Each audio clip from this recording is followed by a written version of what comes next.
السلام علیکم ورحمۃ اللہ وبرکاتہ۔ بسم اللہ الرحمن الرحیم وبہ نستعین، الصلاة والسلام علی رسولہ الکریم وعلی آلہ واصحابہ ومن تبعهم بإحسان الی یوم الدین، اما بعد۔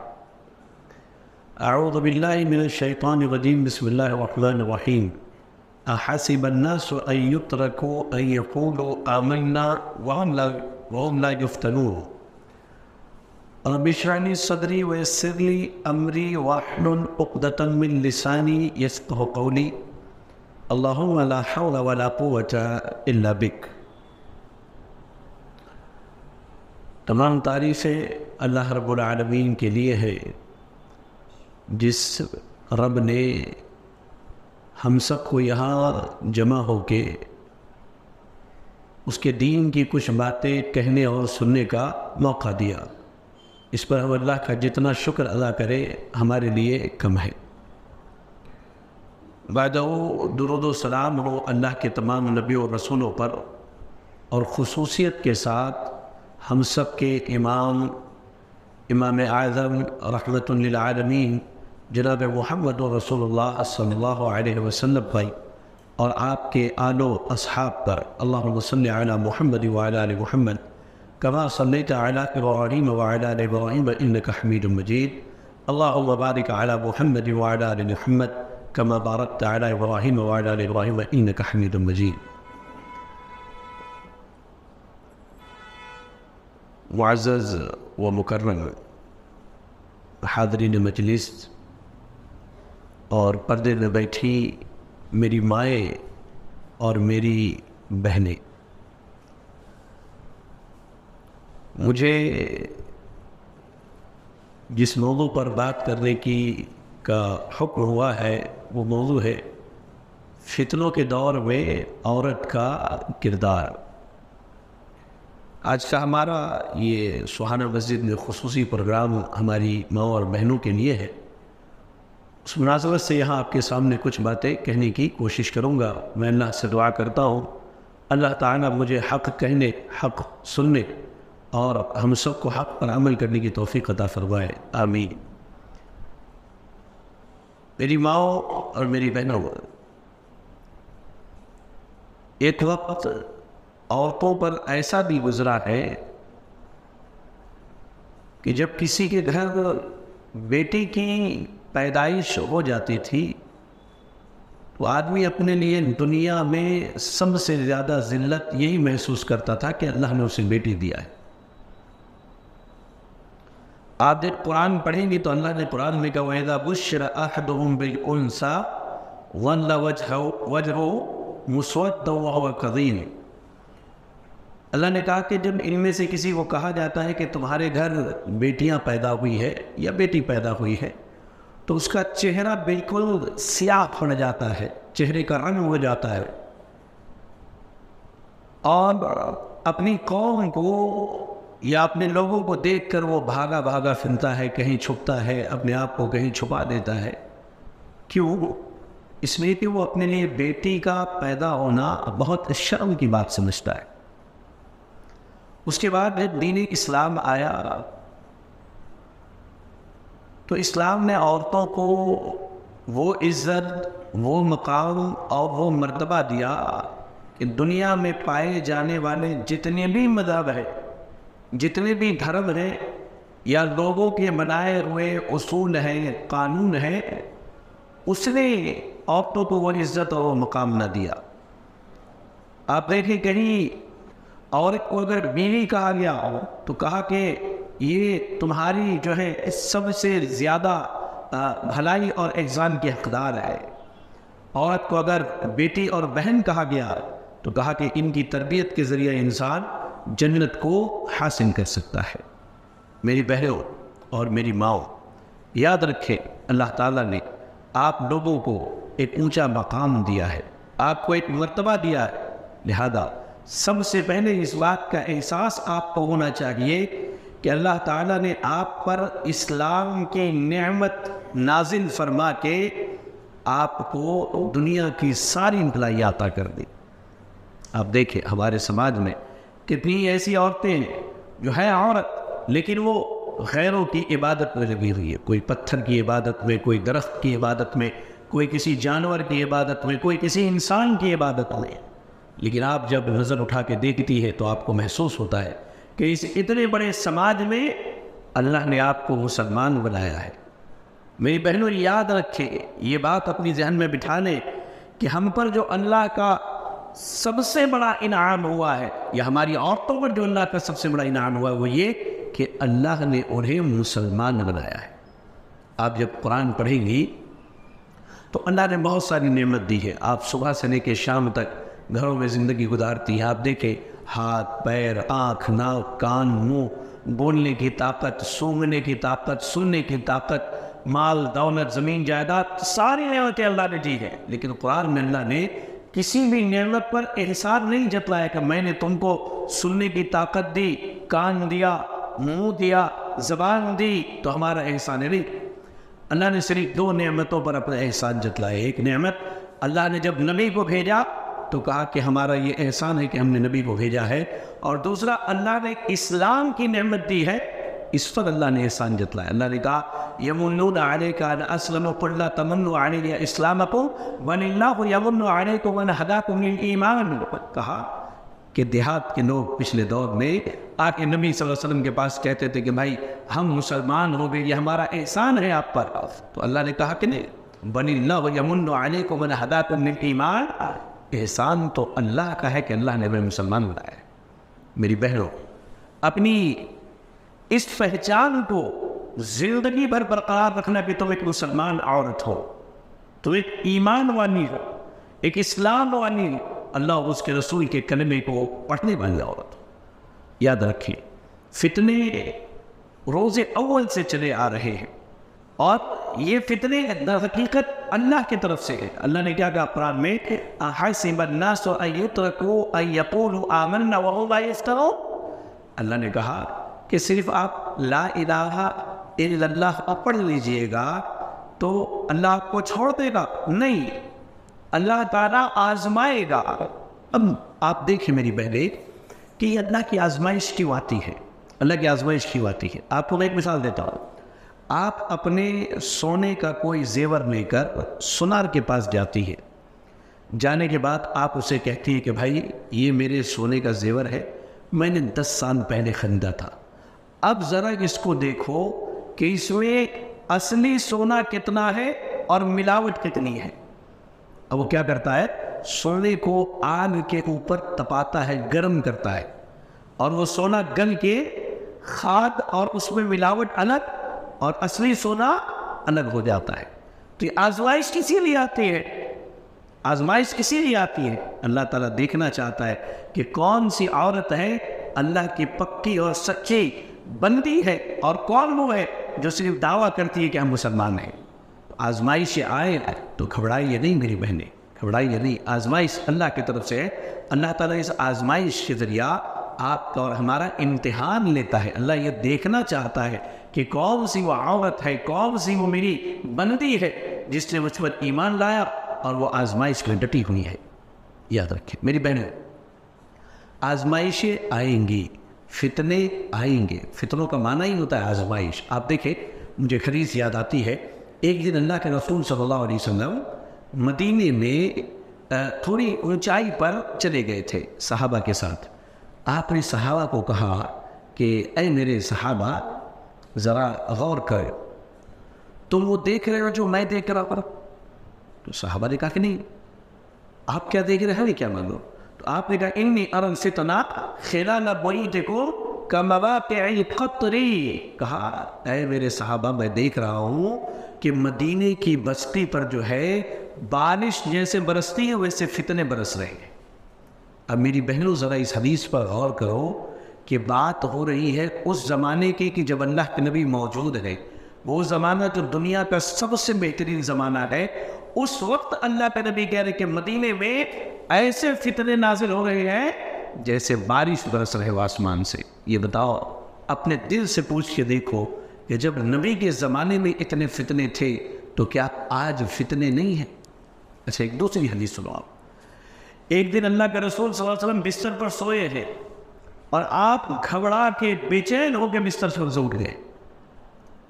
آپ نے کہا کہ جا کر کے میری بیویوں کو اٹھاؤ کہ وہ رات کو میرے ساتھ نماز پڑھے. اللہ کی قسم رات فتنے بہت سارے نازل ہوئے. سوچئے اللہ کے نبی اپنے زمانے میں کہہ رہے کہ فتنے نازل ہوئے, تو کیا آج فتنے نہیں ہیں؟ آئیے میری بہنوں, میں آپ کو 2-4 فتنوں کی قسم بتا دوں, شاید آپ کو یقین ہو جائے کہ آپ فتنے ہیں. آج قریب ہر ہاتھ میں موبائل ہے. کہ یہ موبائل ہمارے لیے فتنہ نہیں ہے, آزمائش کا ذریعہ نہیں ہے؟ آج کتنی ہی بہنیں اپنی عزت, اپنی عصمت, اپنا ایمان اس موبائل فون کے ذریعے تباہ و برباد کر دیتی ہے. آج گھروں میں ٹی وی موجود ہے, کیا یہ ٹی وی فتنہ نہیں ہے؟ ہم سمجھ رہے ہیں کہ ہم ٹی وی سیریل دیکھ رہے ہیں. یہ بتائیے ٹی وی سیریل میں آنے والا مرد کیا آپ کے لیے وہ محرم ہے؟ کیا آپ کے لیے محرم ہے؟ اور ٹی وی سیریل میں آنے والی عورتیں آپ کے شوہر اور آپ کے بیٹے کے لیے محرم ہے؟ کیا آج فتنہ نہیں ہے؟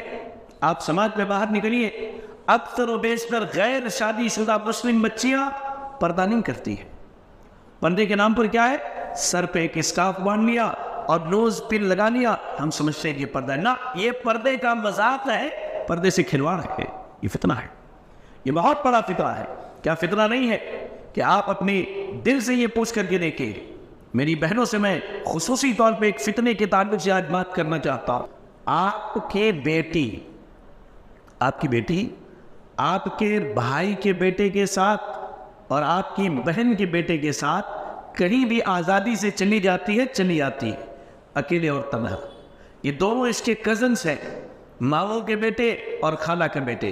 اوپر آئیے, آپ کے شوہر کا بھائی اور شوہر کی بہن, یعنی اس بچی کے چچا یا بڑے ابا یا اس بچی کے پھوپھی. غور سے سنیں, خالہ زاد بھائی, خالہ زاد بہن,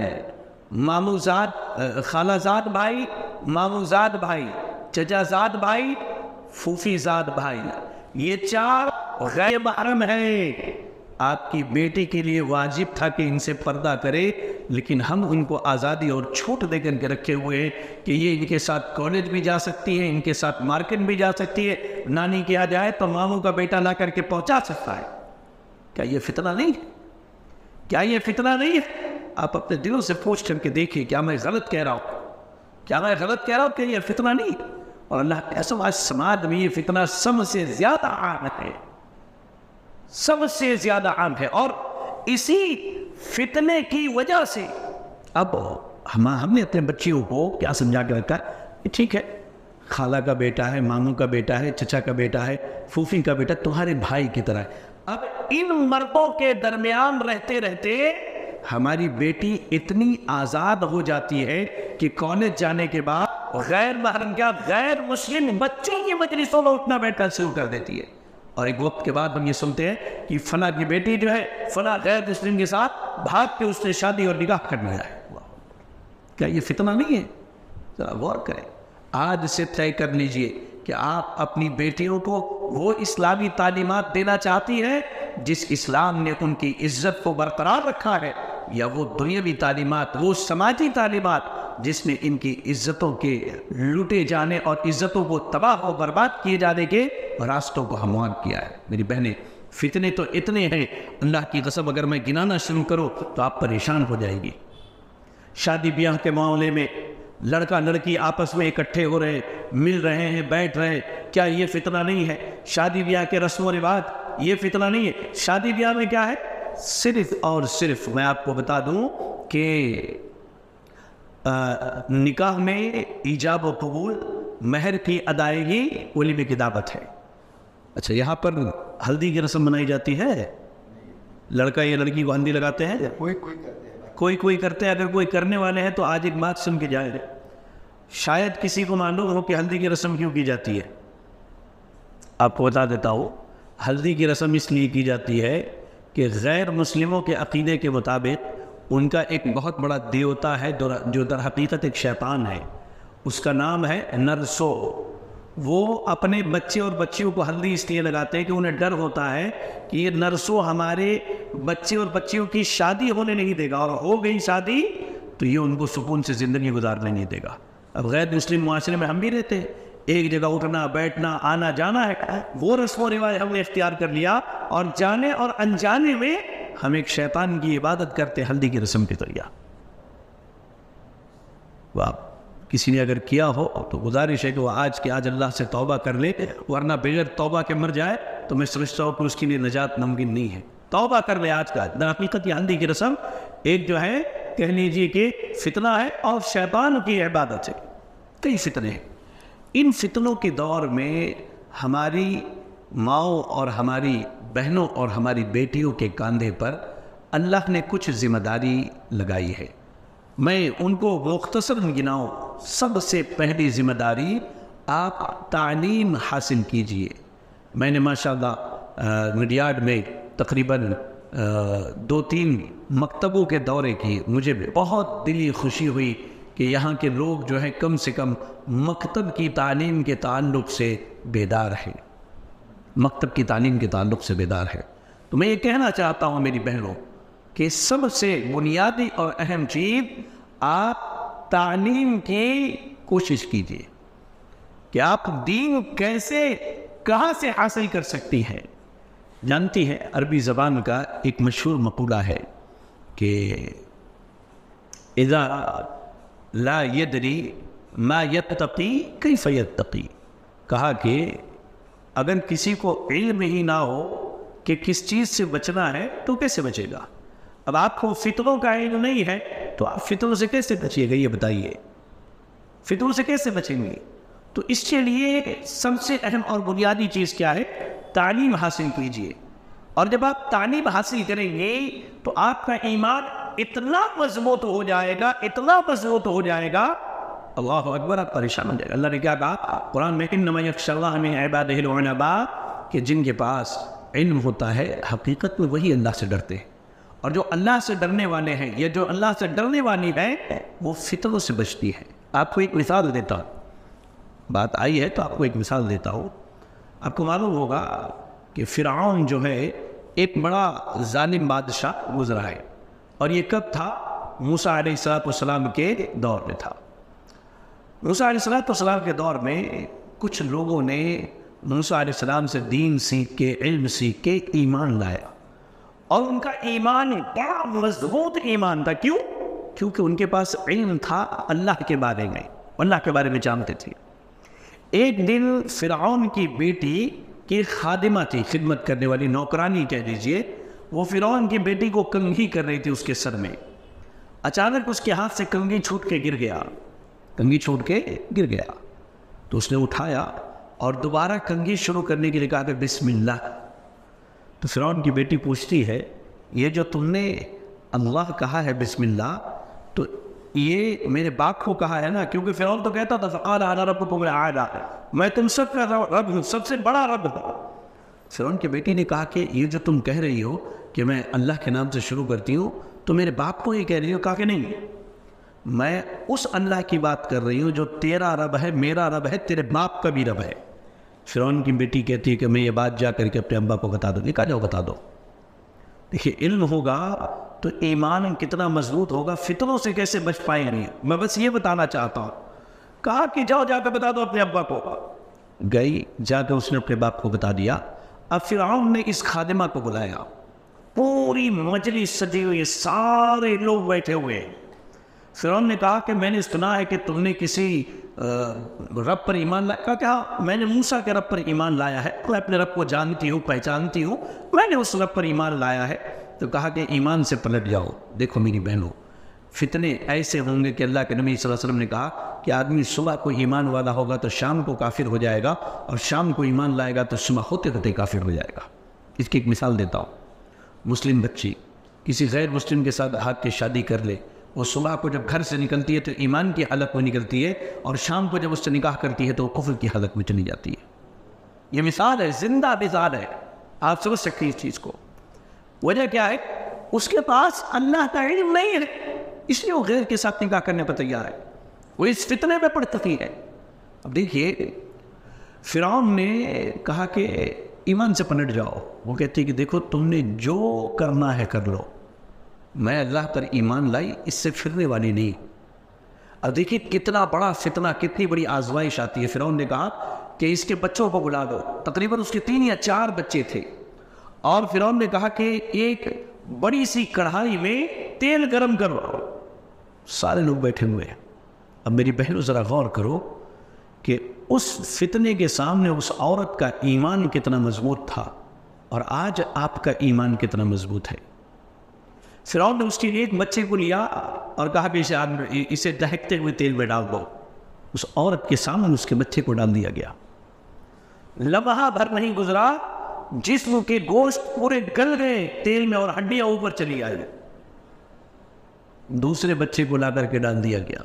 وہ عورت وہیں اپنے ایمان کو لیے کھڑی ہے, صبر کر رہی ہے. اس کی آنکھ سے آنسو جاری ہو گئے. فرعون کو لگا کہ شاید یہ میری بات مان لے. فرعون نے پوچھا کیا بات ہے, کیوں رو رہی ہو؟ کہا کہ میں اس لیے نہیں رو رہی ہوں کہ میں ڈر گئی ہوں یا دین سے پلٹ جاؤں گی, اللہ کی عبادت کو چھوڑ دوں گی. ایک گزارش ہے, ہم سب جب مر جائیں تو ہماری ہڈیوں کو ایک جگہ جمع کر کے دفن کر دینا. اس کے بعد اس کے تیسرے بیٹے کو ڈال دیا گیا اس کی آنکھوں کے سامنے. اب ذرا غور کیجئے میری بہنوں کہ ہمارا اور آپ کا ایمان کتنا مضبوط ہے اس فتنے کے دور میں. ہم تو اولاد نہ ہو تو کبھی یہ عالم صاحب, کبھی وہ فلاں صاحب, کبھی یہ کبھی وہ, ان کے دروازے, ان کے دربار کے ہم چکر کاٹتے رہتے ہیں. اولاد نہ ہو اگر ایک چھوٹی سی چیز ہے. اب ذرا غور کریں کہ اب اس کے گود میں دودھ پیتا ہوا بچہ ہے. اب باری ہے اس عورت کے, اس بچے کی. عورت تھوڑی دیر کے لیے, ماں ہے, جھجک گئی, گھبرا گئی. اللہ نے اس گود کے بچے کو بولنے کی طاقت دی تو اس بچے نے اپنی ماں سے کہا کہ ماں یہ جو تیل کھول رہا ہے جہنم کا عذاب اس سے کئی گنا زیادہ بھیانک ہے. اور وہ وہی تیل میں کود گئی. اب ذرا آپ غور کر کے دیکھیے کہ وہ کون سی چیز تھی جس نے اس عورت کو جان دینے پر آمادہ کر دیا, لیکن دین سے فطرے نہیں دیا. وہ صرف ایک چیز تھی کہ وہ اپنے رب کو پہچانتی تھی, وہ اپنے رب کو جانتی تھی. اسے معلوم تھا کہ اس کا رب رحمان و رحیم ہے, اس کا رب غفار ہے, کریم ہے, ستیر ہے, عزیز ہے, جبار ہے, مومن ہے, محیمن ہے, سلام ہے. اللہ اکبر. میری بہنوں تعلیم حاصل کرو. سب سے اہم چیز توحید کی تعلیم حاصل کرو, اللہ کے دین اور اللہ کی شریعت کی تعلیم حاصل کرو. جتنا ہو سکے آپ پڑھو. میں آپ کو ایک مثال دیتا ہوں. آج ہمارے یہاں تعلیم کی کتنی کمی ہے. آپ ہمارے گھروں میں جائیے, آپ کو کپڑے رکھنے کی جگہ الماری ملے گی, بہترین کورٹس ملیں گے الماری رکھنے کے لیے, کپڑے رکھنے کے لیے, حتیٰ کہ چپل جوتا رکھنے کے لیے ریک بنایا جاتا ہے. لیکن شاید ہی ہمارا کوئی ایسا گھر ہو الا ماشاء اللہ جہاں کتابوں کی بھی ایک چھوٹی سی لائبریری ہو, جہاں رات کو گھر کی بیٹی بیٹھ کر کے 2 حدیثیں پڑھ کے گھر کے لوگوں کو سناتی ہو, جہاں صبح کے وقت جب ہم صبح کرتے ہو تو بیٹی قرآن کی 4 آیتیں پڑھ کے اس کا ترجمہ اپنے ماں باپ بھائی بہن گھر کے لوگوں کو سناتی. نہ, تعلیم کی کمی ہے. پڑھیے, سیکھیے, سمجھیے. فتنے کے دور میں سب سے اہم چیز آپ کے لیے ہے کہ آپ تعلیم حاصل کیجئے. اور تعلیم حاصل کرنے میں ایک فائدہ تو یہ کہ آپ اللہ کو پہچان لیجئے گا. دوسرا فائدہ یہ ہے کہ آپ اپنے گھر کی اصلاح کرنے جائیے گا. گھر کی اصلاح عورت کی ذمہ داری ہے. بچے سب سے زیادہ اپنے ماں کے پاس وقت گزارتے ہیں, اور ماں ہی بچوں کا پہلا مدرسہ ہے جہاں سے بچہ جو ہے ہر چھوٹی بڑی چیز کو سیکھتا ہے. اللہ نے آپ کو موقع دیا ہے, اللہ نے اگر آپ کو اولاد دی ہے تو آپ اپنے گھر میں رہ کر اپنی اولاد کی اصلاح کی فکر کیجیے, اپنے اولاد کی تربیت کی فکر کیجیے. نبی صلی اللہ علیہ وسلم کی بیویوں کی مثال لیجیے تو انہوں نے پوری امت کی اصلاح کی ہے. اللہ کے نبی صلی اللہ علیہ وسلم کی بیوی سیدہ عائشہ رضی اللہ تعالیٰ عنہ ہم ایمان والوں کی ماں ہے. رسول اللہ صلی اللہ علیہ وسلم دنیا سے وفات پا کے چلے گئے, آپ کے بعد دنیا میں 40 سال تک زندہ تھی. 40 سال تک زندہ تھی. دیکھیں انہوں نے امت کی کیسے اصلاح کی ہے. لوگ آپس میں جب کوئی مشورہ کرتے, کوئی مسئلہ ہوتا, اس کا جواب نہیں مل پاتا, امت کے لوگ جا کے امت کی ماں سے پوچھتے کہ عائشہ رضی اللہ تعالیٰ نے اس مسئلے میں ہماری رہنمائی کیجیے. آپ ان کی رہنمائی کرتی, اللہ کے نبی کے سنت بتاتے ہیں. تو آپ کی بھی ذمہ داری ہے کہ آپ اپنے گھر کے اصلاح کی فکر کریں، گھر کی تربیت کی فکر کریں، کیونکہ اس میں آپ کا سب سے بڑا فائدہ ہے۔ میں آپ کو 2 باتیں بتاتا ہوں اس پر۔ پہلی بات، اللہ نے قرآن میں کہا وَمَنْ أَحْسَنُ قَوْلًا مِّمَّنْ دَعَا إِلَى اللَّهِ وَعَمِلَ صَالِحًا وَقَالَ إِنَّنِي مِنَ الْمُسْلِمِينَ۔ کہا کہ سب سے بہترین بات اس آدمی کی ہے یا اس عورت کی ہے جو کسی کو اللہ کے دین کی طرف بلائے اور کہے کہ میں مسلمان ہوں۔ یعنی آپ کسی عام آدمی کو دعوت دیں گے یا کسی عام عورت کو دین کی بات بتائیں گے تو آپ اللہ کے نزدیک سب سے بہترین خاتون ہے۔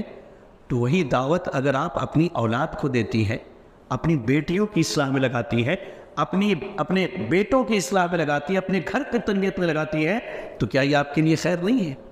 یہ آپ کے لیے بہت بڑا خیر ہے۔ ایسے نہیں، اللہ کے رسول صلی اللہ علیہ وسلم کی ایک حدیث ہے، من دعا الی ہدی، کہا کہ کوئی کسی کو بھی بھلائی کی دعوت دے اور اگر وہ بھلائی کو قبول کر کے عمل کرنے لگے تو عمل کرنے والے کو جتنا ثواب ملے گا اتنا ہی دعوت دینے والے کو ثواب ملے گا۔ یہ بتائیے میری ماں اور میری بہنوں، یہ بتاؤ اپنے آپ سے پوچھ کے دیکھو، اگر آپ اپنی بیٹی کو نماز سکھاتی ہو، ذرا غور کرنا، آپ اپنی بیٹی کو نماز سکھاتی ہو، قرآن پڑھنا سکھاتی ہو، اب آپ کی بیٹی قرآن کا ایک حرف پڑھتی ہے تو اسے 10 نیکی ملتی ہے، تو 10 نیکی آپ کو بھی ملے گی۔ وہ ایک وقت کی نماز پڑھتی ہے تو ظہر پڑھتی ہے تو ظہر کا ثواب اسے ملے گا، تو ظہر کا ثواب آپ کو بھی ملے گا، اس لیے کہ آپ نے اپنی بیٹی کو نماز سکھایا ہے۔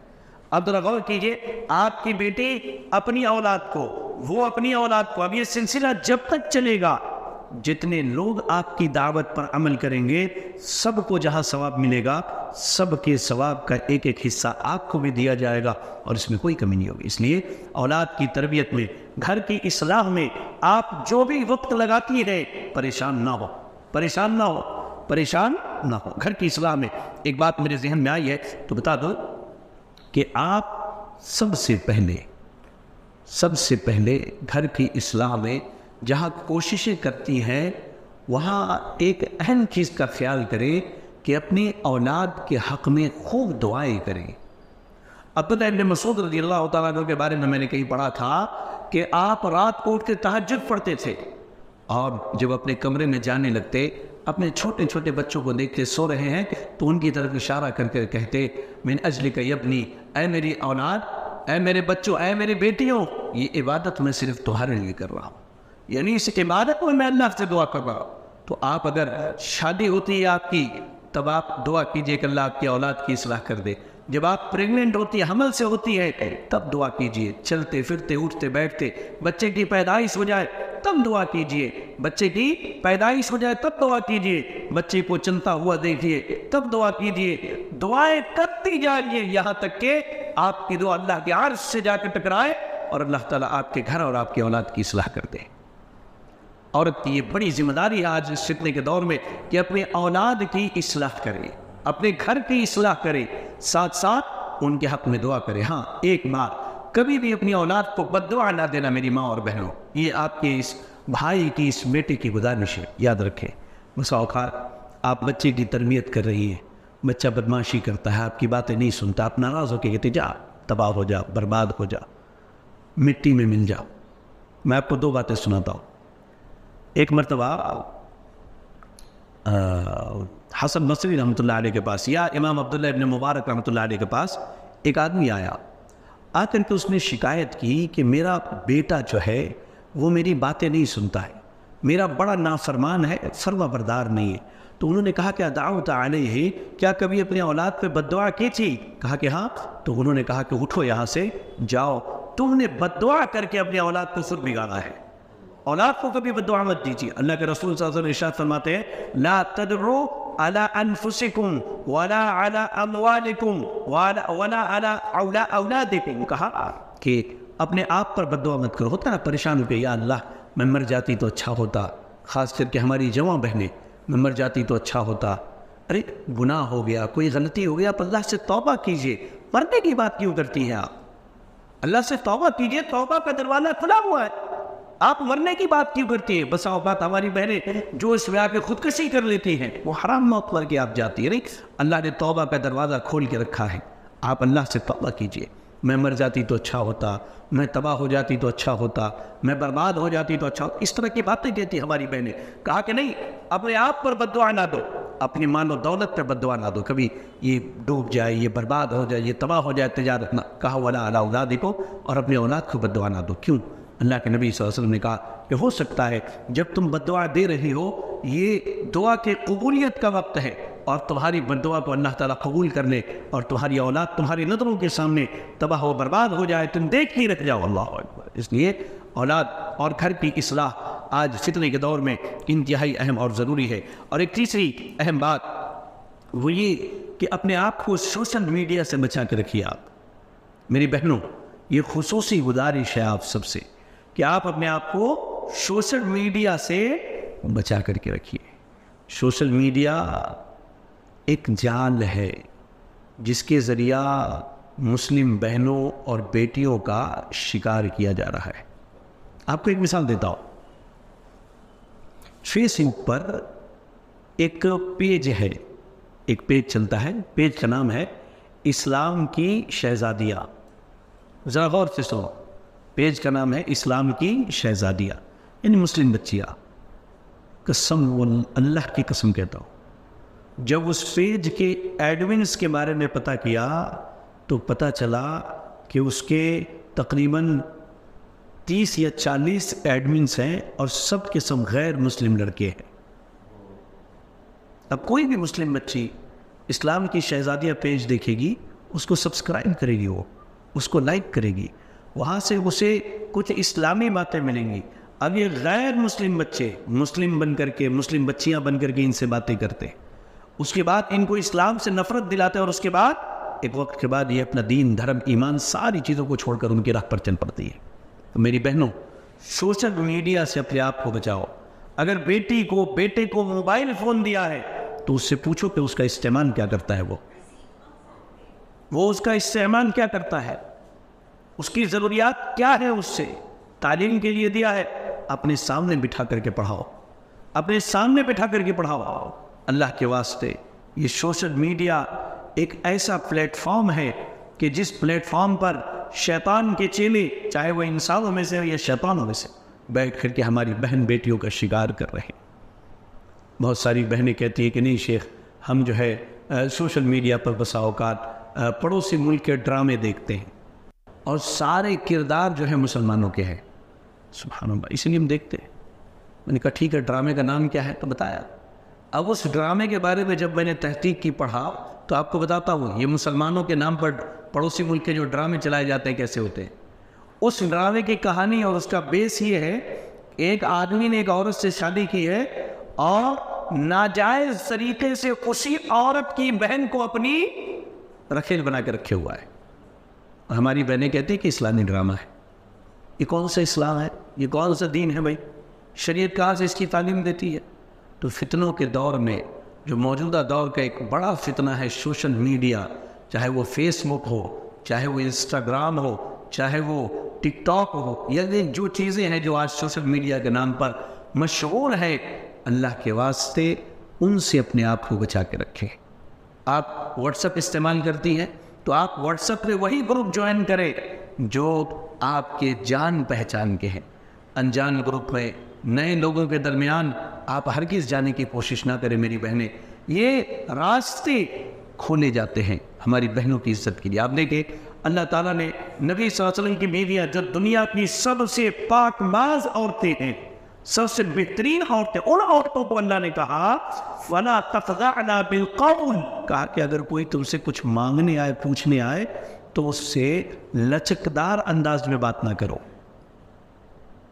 آج ہماری بیٹیاں پوری رات غیر محرم سے چیٹ کرتی ہیں، جبکہ دنیا کی سب سے عزت دار عورتوں سے یہ کہا گیا کہ کوئی مرد تمہارے پاس کچھ مانگنے کے لیے آئے تو اس سے لچکدار انداز میں نرمی سے بات نہ کرو، بات کرو، سیدھی بات کرو اور معاملہ ختم کرو۔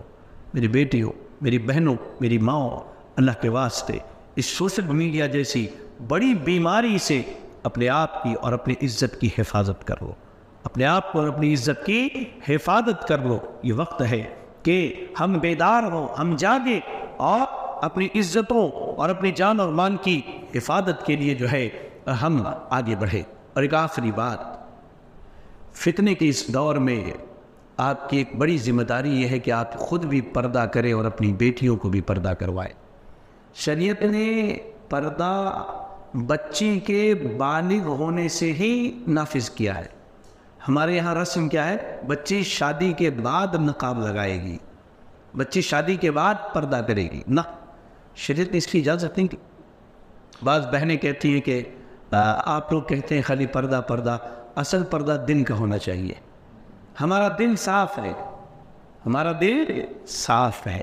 آپ کو ایک بات بتاتا ہوں، قرآن مجید میں جب پردے کی آیت نازل ہوئی تو ایک دن اللہ کے نبی صلی اللہ علیہ وسلم کی ایک بیوی ہے سودا رضی اللہ تعالی عنہ، آپ بڑی لمبی چوڑی تھی، آپ نماز پڑھ کے جا رہی تھی تو آپ نے اپنے اوپر بڑی چادر ڈال کے اپنے آپ کو ڈھانپ لیا تھا۔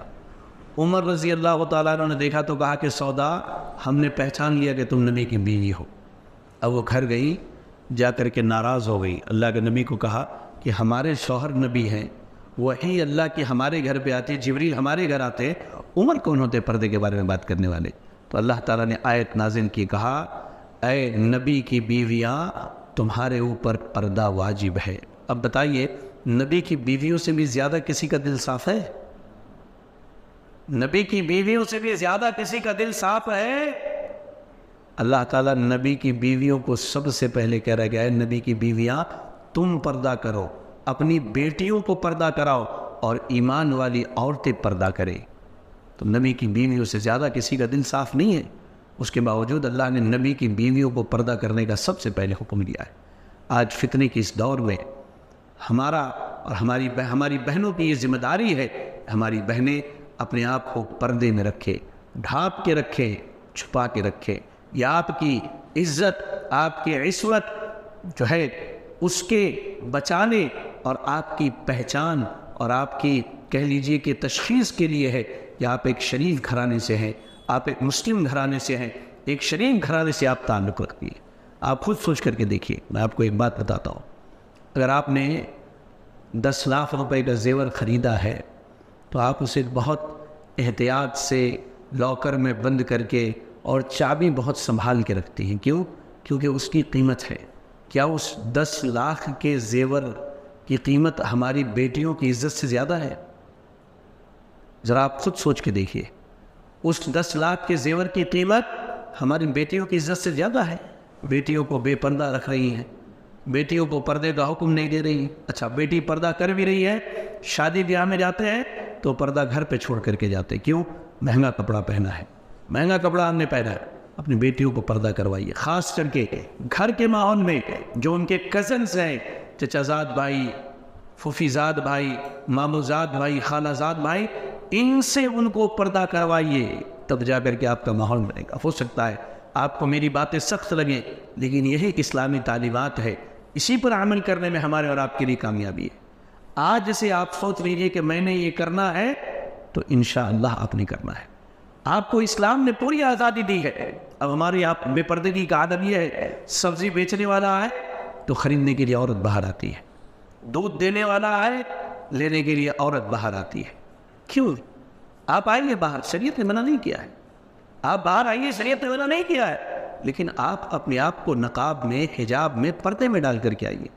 آپ کا چہرہ دیکھنا اس مرد کے لیے جائز نہیں جو سبزی بیچنے والا ہے، جو کپڑے بیچنے والا ہے، جو دودھ بیچنے والا ہے، جو کرانے کا سامان بیچنے والا ہے، اس کے لیے جائز نہیں کہ آپ کا چہرہ دیکھے۔ نہ آپ کے لیے حلال ہے کہ آپ اپنا چہرہ اسے دکھائیں، کسی بھی عورت کے لیے یہ جائز نہیں کہ غیر محرم اس کا چہرہ دیکھے، وہ اپنا چہرہ کسی غیر محرم کو دکھائے۔ یہ آپ کی عزت ہے، آپ کا وقار ہے، آپ کی پہچان ہے کہ آپ چاہتے ہیں کہ یہ بازاروں میں ایسے ہی نیلا وقتا رہے۔ نہیں میری بہنوں، فطرے کے اس دور میں پردے کی بہت زیادہ ضرورت ہے، اس کی اہمیت ہے۔ یہی کچھ ٹوٹی پھوٹی میری باتیں تھیں، میں اپنی بہنوں سے گزارش کرتا ہوں، اللہ کے واسطے میرے کسی بات کا برا نہ مانیں، میں آپ کا ایک بھائی ہوں، آپ کا ایک بیٹا ہوں، اس لیے درد بھری یہ کچھ باتیں آج کے دور میں فتنوں کے تعلق سے میں نے رکھی ہیں۔ آپ کوشش کریں اور اللہ سے دعا بھی کریں کہ اللہ تعالیٰ کہی گئی باتوں پر ہم سب کو عمل کرنے کی توفیق عطا فرمائے۔ الہ العالمین، ہم میں جو پریشان حال ہے اللہ تو ان کی پریشانیوں کو دور فرما دے۔ اللہ جو ہماری مائیں، بہنیں اور بیٹیاں اور امت میں جو بھی بیمار ہے اللہ تو ان بیماروں کو شفا کامل عاجل عطا فرما دے۔ اللہ جو مقروض ہیں انہیں قرض کی ادائیگی کی توفیق عطا فرما دے۔ اللہ تو جب تک دنیا میں زندہ رکھ، دین اسلام پر زندہ رکھ اور خاتمہ ہو ایمان اسلام کی